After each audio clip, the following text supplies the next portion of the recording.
Hello everyone, my name is Sataj Anand and I'm the curator of TEDx Bangalore.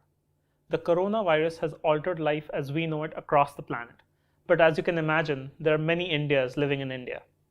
And the true impact of COVID-19 has been felt differently based on income levels, age, gender, caste, and a whole host of other qualifiers. In our latest series, Living with the Pandemic, generously supported by the Skoll Foundation, we'll be unpacking how different communities are grappling with the virus and continuing to make efforts to thrive amidst the global chaos. In today's conversation, we're joined by Manoj Chandran, CEO of White Swan Foundation, to understand how 1 billion Indians are living with a fragile, critical mental healthcare ecosystem. This may be India's Achilles heel when it comes to COVID-19. So let's try to understand the multiple realities playing out in India, as well as what can we possibly do about it, both at a personal as well as a systemic level. Thanks so much, Manoj, for choosing to join us today. Could you tell us a little bit more about the White Swan Foundation? What's it all about? Thank you, Sartaj, and thanks for having me here for the program. And so to begin with, White Swan Foundation is a not-for-profit organization that was created with the objective of delivering knowledge services for mental health and well-being. Now, in mental health care, what we saw when we started our life 7 years ago was that of all the problems and challenges that we have seen are evident in mental health care, the most fundamental was lack of access to knowledge, which was in many ways not empowering people to be able to make right decisions. When I say people, people would be across all profiles, people with the problem, their caregivers, and the bystanders also. And when they were not empowered to make the right decisions, we said, how can we do that? How do we change the whole community there, bring in about systemic change through knowledge so that they know that, okay, this is how I decide, how I make decision based on the profile that I carry around mental health care. So it's been now 7 years, and we have created by far the largest knowledge repository on mental health in India. And we do a lot of community outreach programs across communities. We've done that for a little bit for mental healthcare workers. We've done a lot with college students, and we currently focus a lot on school teachers and workplace mental health. And the third part of our work is the mass communications programs, because as I pointed out, the most powerful element or stakeholder in mental health care is a bystander. They have a view on the subject, and their view is not necessarily always very positive and inclusive. So, mass communication program of White Swan Foundation is to engage the common man, the community people, into the fold of mental health care and get them to have a very different mindset and the empathy around people with mental health. You are sensitizing the general public, yes, so that the stigma probably that they used to carry or they inherited probably from previous generations is eliminated. So with that worldview and with that position that you occupy in at least the Indian ecosystem, what is the state of mental health care in India today? We've been going through the pandemic. Yes. It's quite more complex now. So what would you say? Where do we stand? Sure.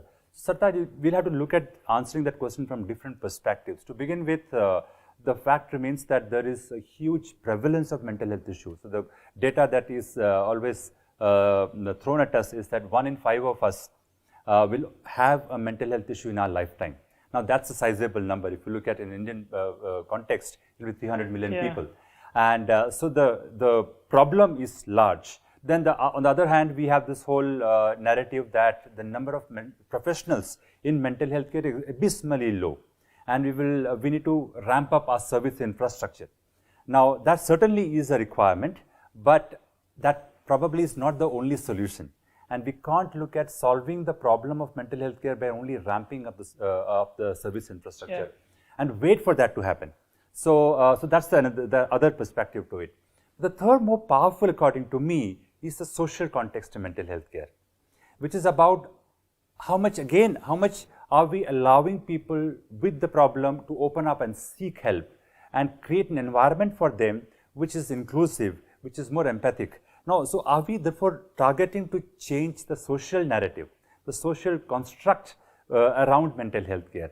Now, we have to look at all these three aspects to be able to come out with innovative solutions to the problems of mental health care. So just to talk a little bit more about those three spaces, you mentioned that the service infrastructure around mental health is quite poor, underdeveloped. Could you highlight that? Like what does the data say? Yes. So there are several data. One is to begin with. They say that about 9,000. There are 9,000 psychiatrists in the country. I mean, for that must be like 3 per million or something. Yeah, that's correct. Yeah. So it's extremely low. I mean, just to give you a comparative figure, I think in the US, which is 1/3 of our population roughly, I think about 55,000-60,000 psychiatrists are there in that country. Wow. And they say that if you put together all the mental health professionals, which is psychiatrists, clinical psychologists, therapists and counselors and psychiatric nurses, it would be about 15,000 odd number. So, I mean, the need is like 100 times more probably. I don't know, but are we really looking at ramping up that number is what we have to look at.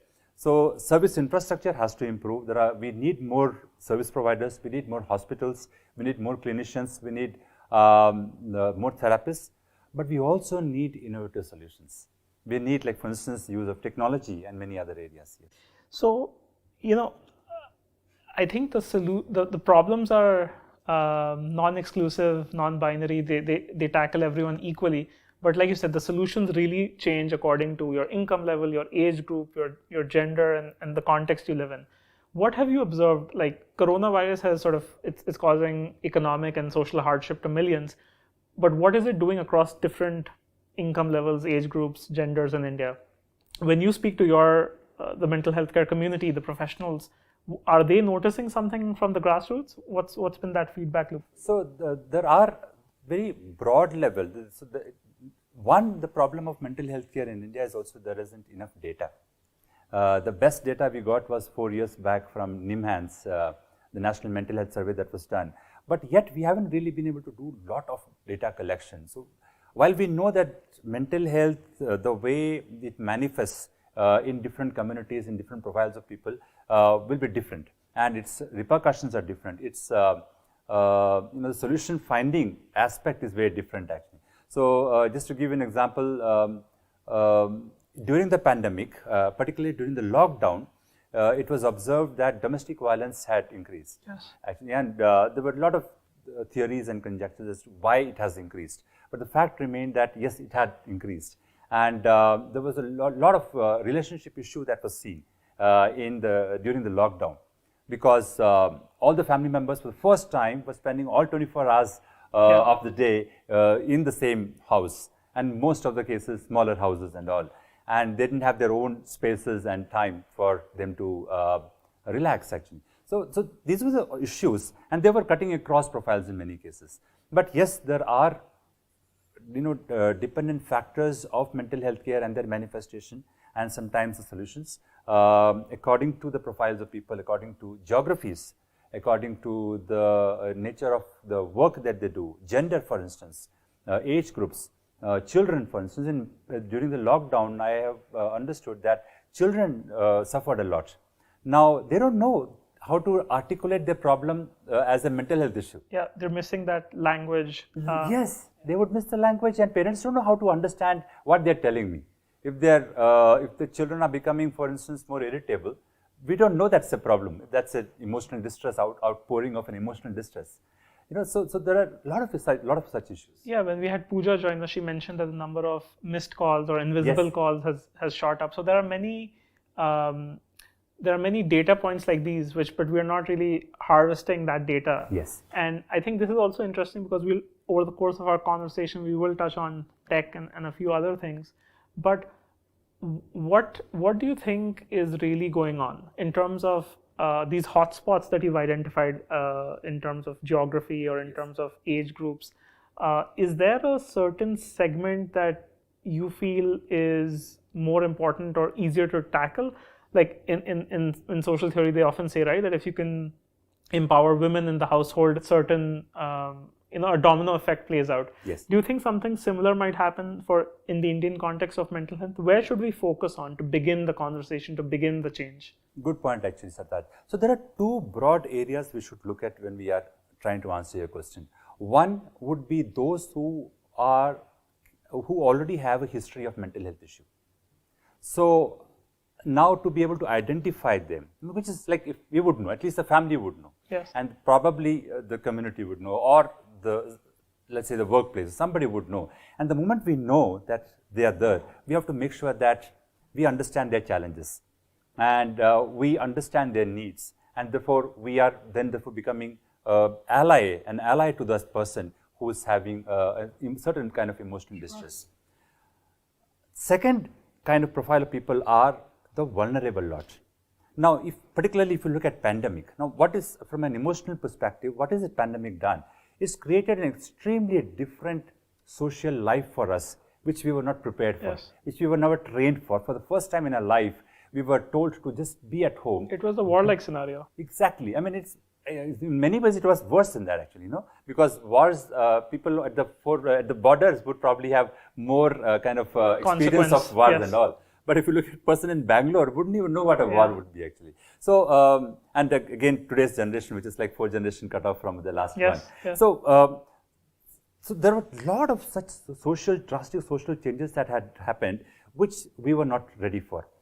Now, clearly, if you talk to a mental health professional, they will tell us that if human beings are going to lead stressful life for a long period of time, it's going to create mental health issues for them. It's going to create emotional distress situations for them. Now, to begin with, like it happens in any other health issue, the first kind of target or at-risk people would be more vulnerable people. So, who are these vulnerable people in the family? It could be children, as I mentioned. It could be in a certain profile of community or family. It could be women sometimes. It could be a certain kind of people in a workplace scenario.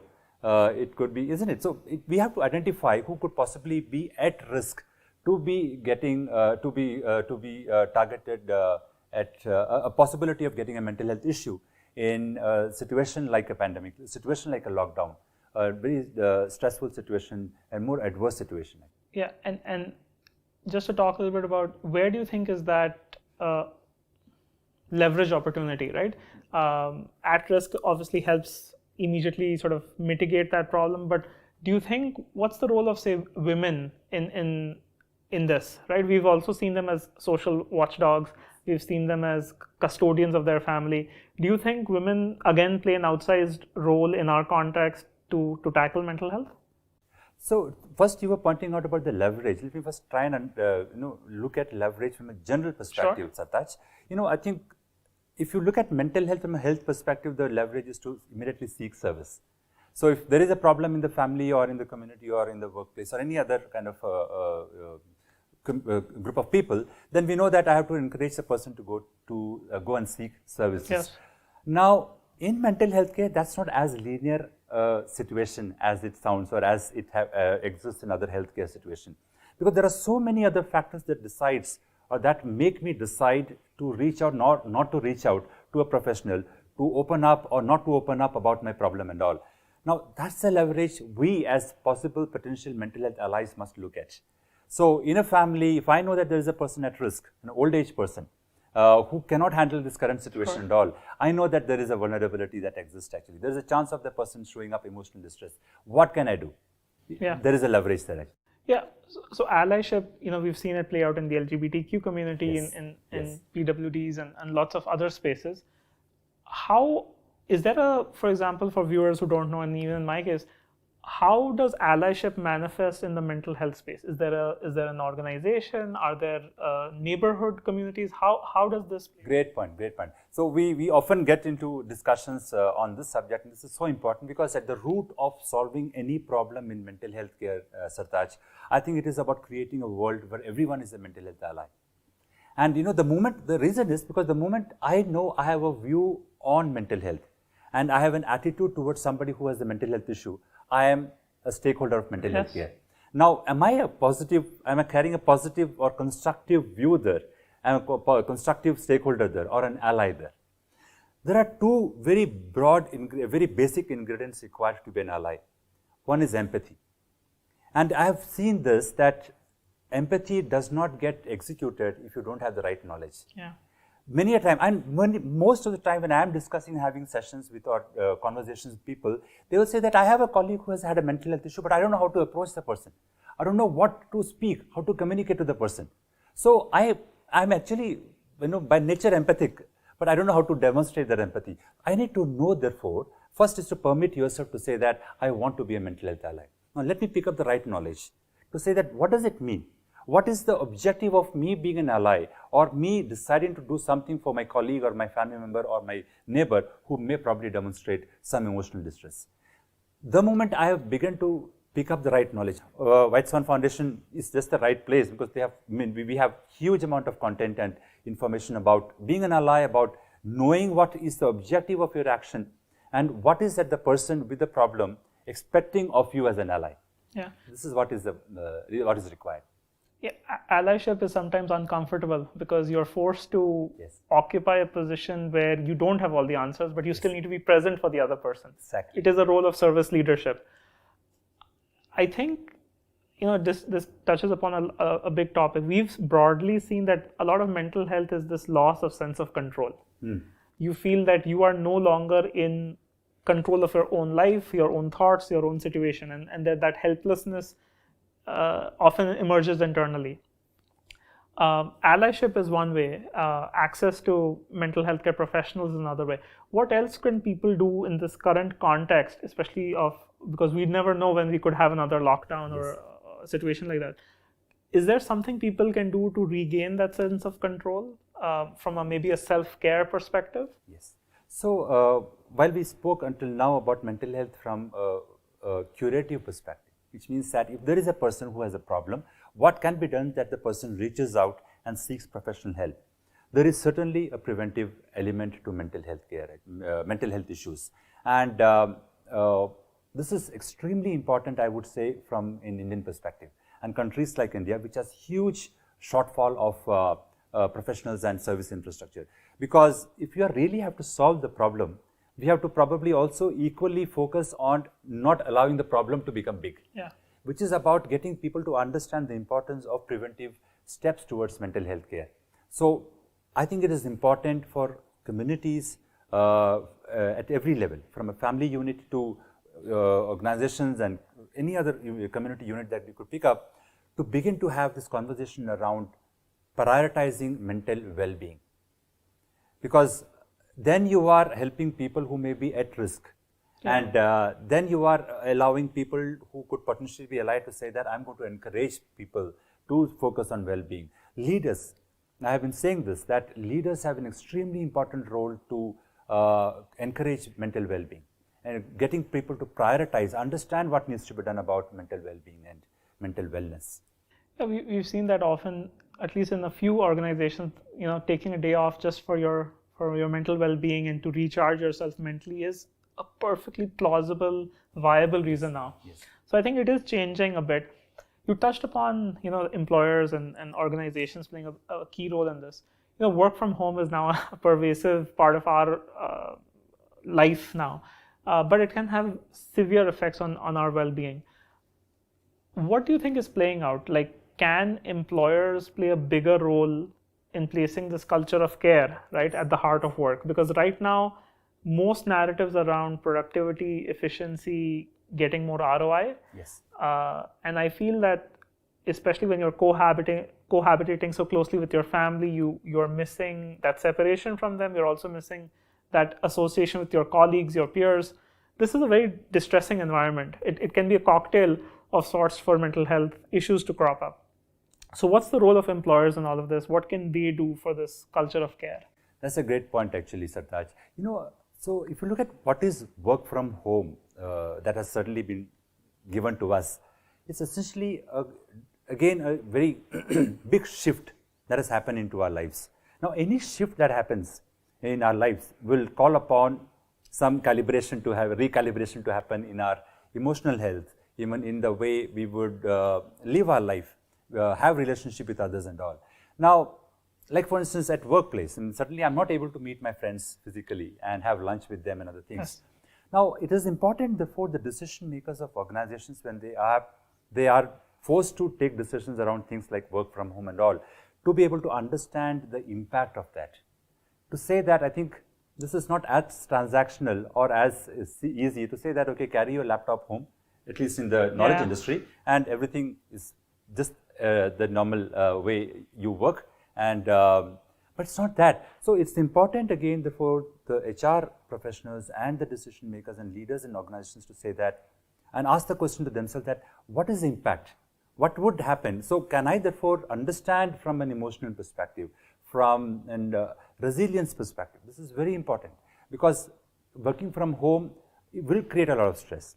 Now, do my employees have the ability to jump out of that problem and continue to perform, continue to work, continue to contribute to the organization and the society as they were doing earlier? So Manoj, we spoke a lot about the impact that's being felt by the knowledge worker and a little bit about what the informal economy is also feeling. It's not possible to scale and ramp up our mental health care delivery infrastructure at least. So what's the role of technology in all of this? How can technology hopefully play a scale-up factor, right, in this? So that's a great angle or perspective we must start to look at, particularly countries like India, which cannot only rely on ramping up the service infrastructure to solve the problems.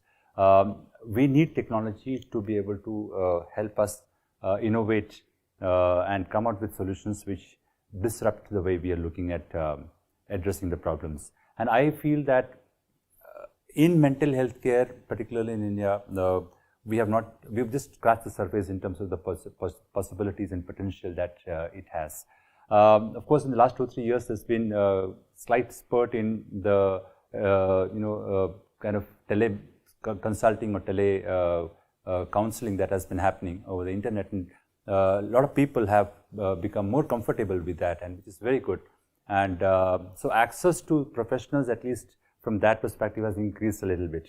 So you don't have to necessarily now rely only on mental health professionals in your city or in your town. You can reach out. And then there are, of course, like from our perspective, we were talking about, we are a web portal essentially at the base of what we do, and all our content goes up on the portal. And we've seen the way people reach out and seek knowledge and seek to find what they need to do about mental health care.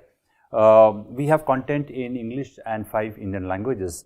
We get 50% of our traffic for our English portal and 50% for our other 5 languages. Bangla and Hindi are largest kind of traffic places, such as platforms. So much so that 11% of our traffic comes from Bangladesh. Wow. And you can understand, and also the other data is about the geography. Of the top 10 cities that give us the traffic, only 4 of them are metros, 6 of them are non-metros. And so you can clearly see that need for knowledge is increasing so much on mental health care. And the demand is irrespective of geography, they just need that access. Yes. Do you think the fact that technology is dehumanizing is a bit helpful in this context, because you have this shield around you, right? Because typically we've been growing up with the stigma of mental health. So do you think that plays a factor in our adoption? There has been. I mean, yes, people have told us that I feel more comfortable in using technology or technology-enabled services like teleconsulting or AI-based apps and all, so that I don't have to, like, it dehumanizes, and I don't have to interact physically with somebody who in front of me, Yeah, it's interesting that you mentioned the app bit, because we were recently seeing how Visa, which is one of the sort of players in this space, I think they signed up with the Singapore government, where 2.5 million residents and citizens now in Singapore have access to Visa to try to have some degree of mental health care. Do you think that model might work for us? Because we have a very phone savvy population. Do you think it makes sense to attack that as the entry point for this conversation? So indeed it would. Indeed it would. I think, like I mentioned, that mental health care in India is so nascent. I mean, in terms of the way we have begun to look at it, in terms of what innovation is happening, in terms of this space attracting entrepreneurs, social entrepreneurs, and technologists. So it's just a few years ago we started this promise. It's extremely new, and the sector needs everybody to be able to think about. So we need technologists, we need any other kind of experts who could come and be able to finance, for instance. There is a huge problem of finance the solutions which are affordable for instance. Yeah. And we can touch upon that. And so we need people to come in from every field of the field to come and say that I think I can innovate this. I think the other interesting part where I think some research also has coalesced around is screen addiction, right? Yes. Where we've seen that it is essentially the attention economy, and if people are reliant on technology, then maybe that they're not spending 15 plus hours a day looking at a screen. So there's a line. Yes. Once you cross that line, you're maybe more dependent and reliant, and the things shift. We've noticed companies like Google, Apple, Facebook suddenly incorporate screen addiction, time spent on screen, and wellness as some parts, of their product offering. Do you think technology leaders like Microsoft, Google, and Apple, they play an outsized role because they ultimately are the platform owners, right? Do you think there is something interesting that might happen to engage top-down as well? Because it's not just top-down in government, right? Sometimes it's top-down in terms of technocratic institutions as well. So, Sartaj, I think the problem of mental health care is so close to us that there is no outside role for anybody. Everybody has an inside role. At an individual level, in my family, I have to be extremely aware of it.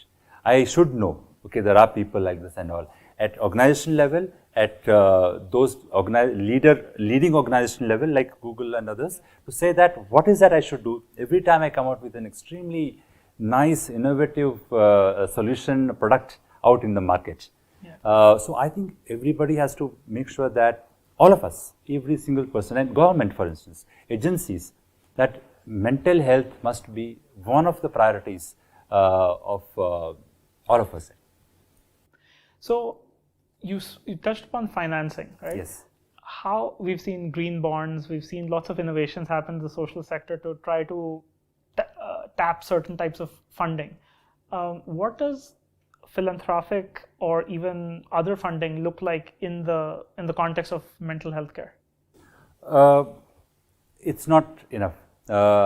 It's never enough. It's never enough. But in mental health care, given the size of the problem, given the innovation that we need to see, and then look at the kind of money available, it's not enough certainly. So I think it is important for philanthropic funds to be able to say that whatever I have a focus on, there is an element of mental health to that. So I'm not looking for only mental health exclusive funds, but let's say some funds exist for education.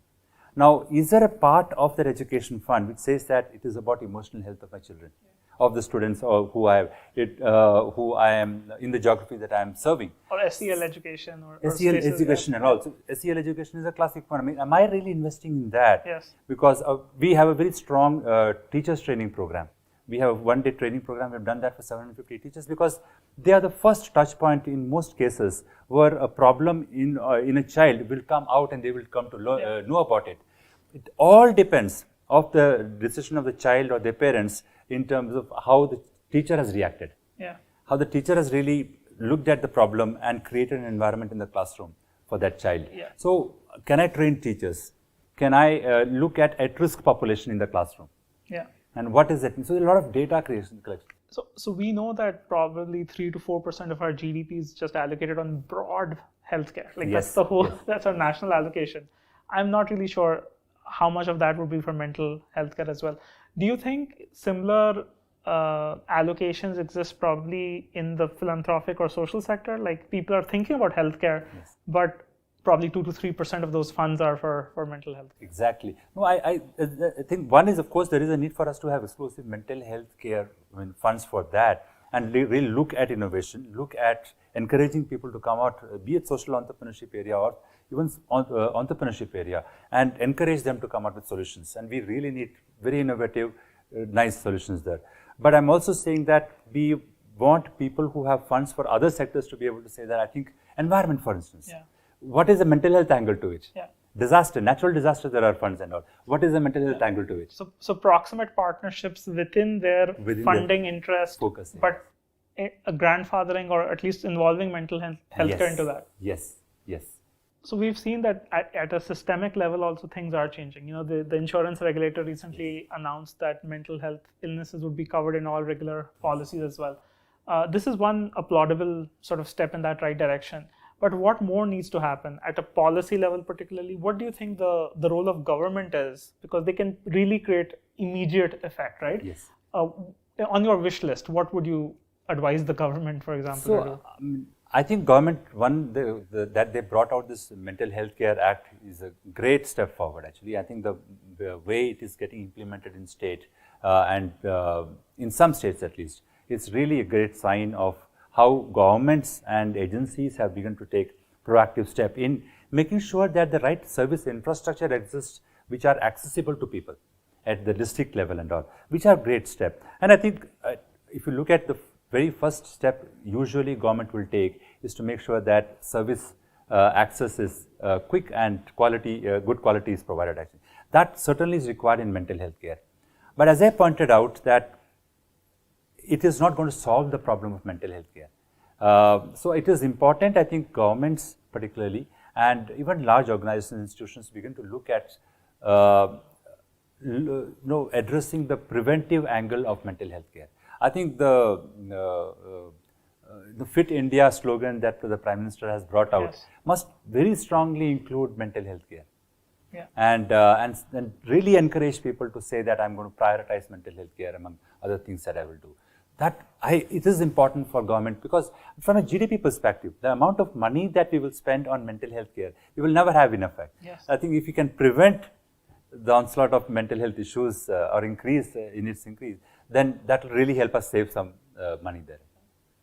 We've been thinking about even recommendations like besides increasing the expenditure, having specific expenditure in our budgets for mental health care.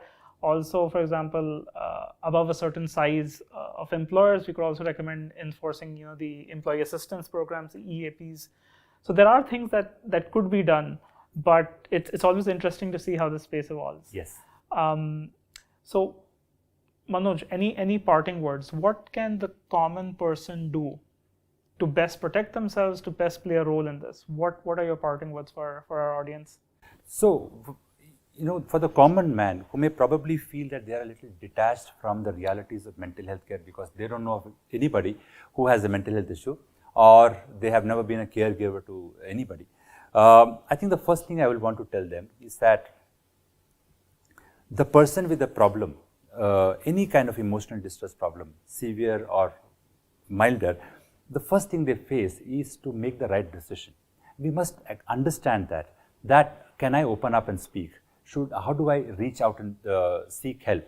Today, 90% of those with mental health issue in India will never ever come in front of a mental health professional. Yeah. 90%. Now, can you imagine that happening in malaria case actually? That 90% of those with malaria will never seek treatment. It is a silent pandemic, essentially. Yeah, so yeah, I mean, pandemic word probably may not fit because it's not spreading like that, but it is, yes, it's not moving from one person to another, but it is becoming big.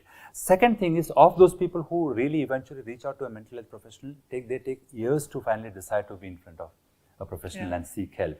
So look at the delay, and delay is happening because we are in denial. So for the common man, for people like me, I think we need to stop being in denial of the existence of mental health problem, of the existence of our role in a constructive manner as an ally in the sphere of mental health care. Yeah, everyone has a role. Yes. Well, thanks so much, Manoj, for taking time out and being a part of this conversation. And I'm sure that people are really looking forward to seeing this. Thank you so much, Sartaj. It was a pleasure speaking with you on this subject. Thank you.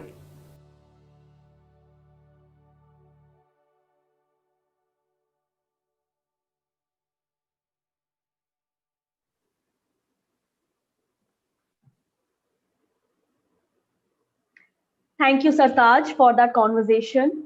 While it's clear that conversations surrounding mental health have become more mainstream, especially during the pandemic, our access to and a storage of credible information, there is a serious dearth. And that is what organizations like the White Swan Foundation are trying to do. This is why we have with us Manoj Chandran, the CEO of White Swan Foundation, to answer questions which you asked during the session.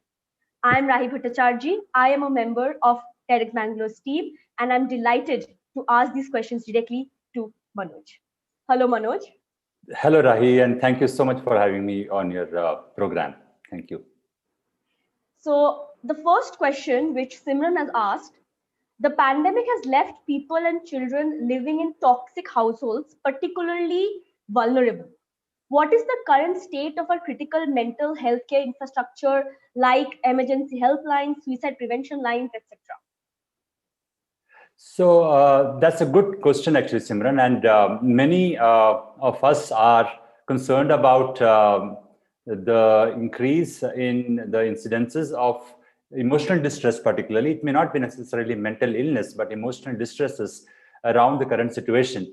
So, the service infrastructure that we have for mental health issues, be it the government infrastructure or private infrastructure like hospitals and privately practicing mental health professionals, that is not enough, certainly. I mean, given the sheer size of the number of people who need help, we don't have enough mental health professionals. But even in these difficult situations, I know of several government departments like the National Institute of Mental Health and Neurosciences in Bangalore, NIMHANS, and many other organizations, and even privately practicing mental health professionals are coming out with special services, and they are 24/7 available to many of those people who are reporting emotional distresses due to the current drastic change in the social lifestyle. So there is a dearth, yes, but I think if you really reach out, there would certainly be some hope and some kind of services available to you. Yes, it may not be uniformly distributed across the country, but there are, yes. I'm guessing only in cosmopolitan cities like maybe Yes, Delhi, Bombay, Bangalore. yes, largely, Rahi, yes, but there are a lot of state governments, district mental health programs have some mental health professionals. At least some of those physicians are trained by NIMHANS. So it's like increasing now in terms of the presence of mental health professionals or those who are trained on at least the first level of intervention in mental health issues. Just started to happen, actually, yes. But I think the important point here, Simran, is should you know of anybody who has a mental health problem, encourage them to reach out. We must find a mental health professional for them immediately. That is a slightly optimistic note. The second question, which Rajat has asked, in the event that proper funding is invested for mental health care, how should the corporate specially allocate those funds?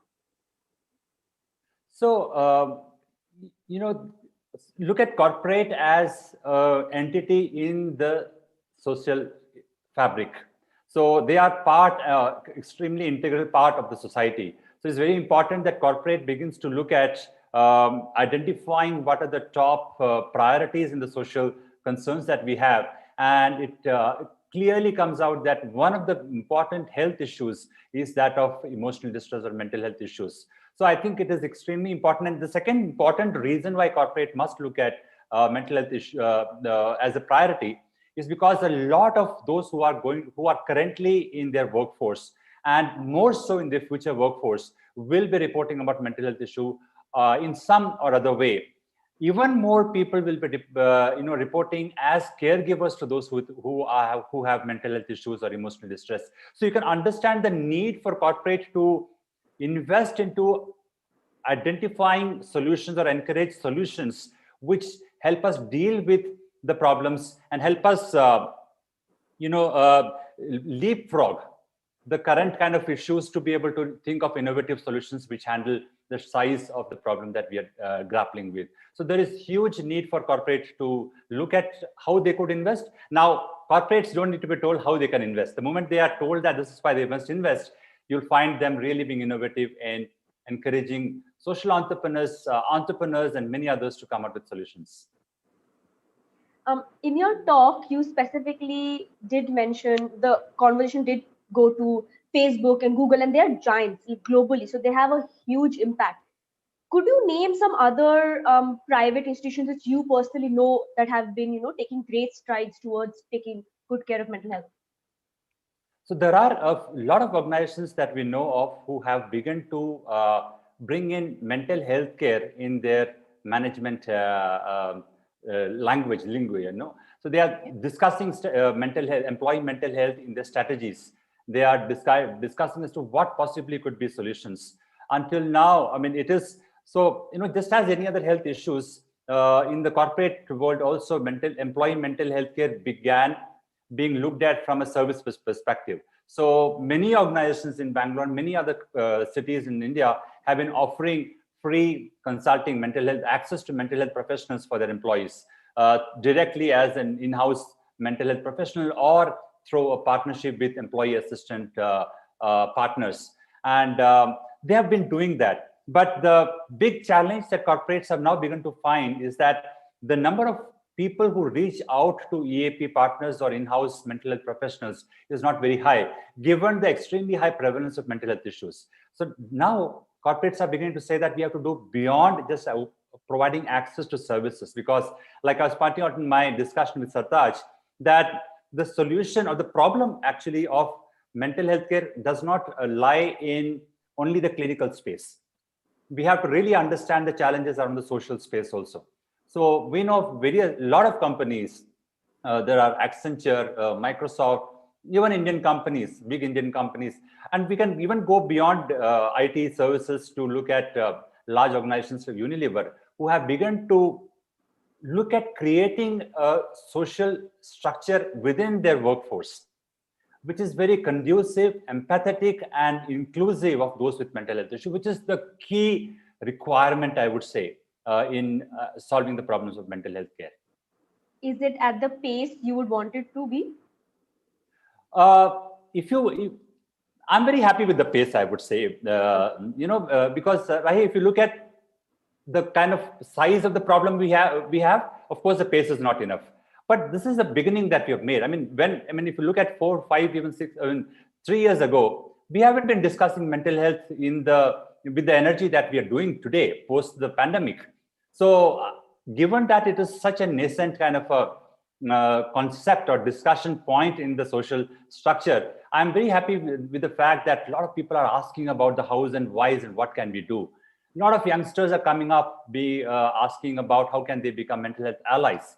So I hold a lot of hope on the youngsters and young generation today. Thank you, Manoj. I think just a last question, because we don't have that much time. That this is a question from Purvi. There has been a spurt in conversations around mental health during the pandemic. What can we do to normalize these conversations and permanently destigmatize the topic? Great question, Purvi. I think that's exactly what a common person like us, you and me, who may not necessarily have a mental health issue, required to know.